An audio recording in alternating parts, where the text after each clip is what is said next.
river's end. Two neighbors called on an old friend, and they found his shop so meager and lean, made gay with 1,000 loaves of grain. And Conrad was sitting with face ashine when he suddenly stopped and stitched a twine.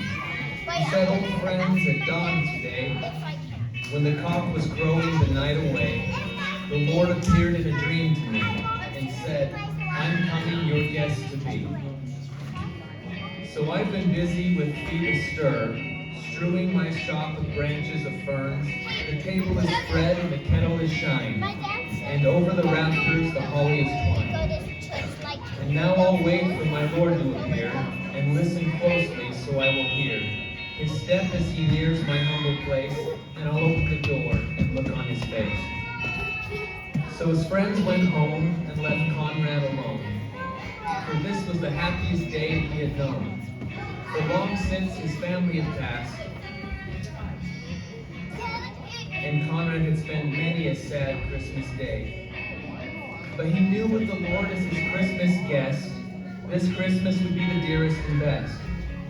So he listened with only joy in his heart, and with every sound he would rise with a start, and look for the Lord to be at his door, like the vision he had had a few hours before. So he ran to the window after hearing the sound, but all he could see on the snow-covered ground was a shabby beggar, whose shoes were torn, and all of his clothes were ragged and worn.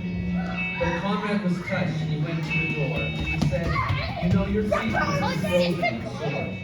I have some shoes in my shop for you, and a coat that will keep you warmer too." So with grateful heart the man went away. But Conrad noticed the time of day, and wondered what made the Lord so late, and how much longer he'd have to wait. When he heard a knock, he ran to the door, but it was only a stranger once more, a bent old lady with a shawl of black, and a bundle of kindling piled on her back. She asked for only a place to rest, but that was reserved for Conrad's great guest. But her voice seemed to plead, "Don't send me away. Let me rest a little while on Christmas Day." So Conrad brewed her a steaming cup and told her to sit at the table and sup. But after she left, he was filled with dismay, for he saw that the hours were slipping away, and the Lord hadn't come, as he said he would, and Conrad felt sure that he had misunderstood. When out of the stillness he heard a cry, "Please help me and tell me, where am I?" So again he opened his friendly door and stood disappointed as twice before. It was only a child who wandered away and was lost from her family on Christmas Day. Again Conrad's heart was heavy and sad, but he knew he should make the little girl glad. So he called her in and he wiped her tears and quieted all her childish fears. And then he led her back to her home once more.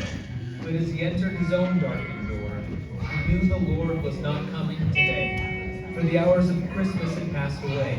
So he went to his room and knelt down to pray. And he said, "Dear Lord, why did you delay? What kept you from coming to call on me? For I wanted so much your face to see." When soft in the silence a voice he heard, "Lift up your head, for I kept my word. 3 times my shadow crossed your floor, and 3 times I came to your lowly door. I was the beggar with bruised, cold feet, and I was the woman you gave something to eat. I was the child on the homeless street. 3 times I knocked, and 3 times I came in, and each time I found the warmth of a friend. Of all the gifts, love is the best, and I was honored to be your Christmas guest."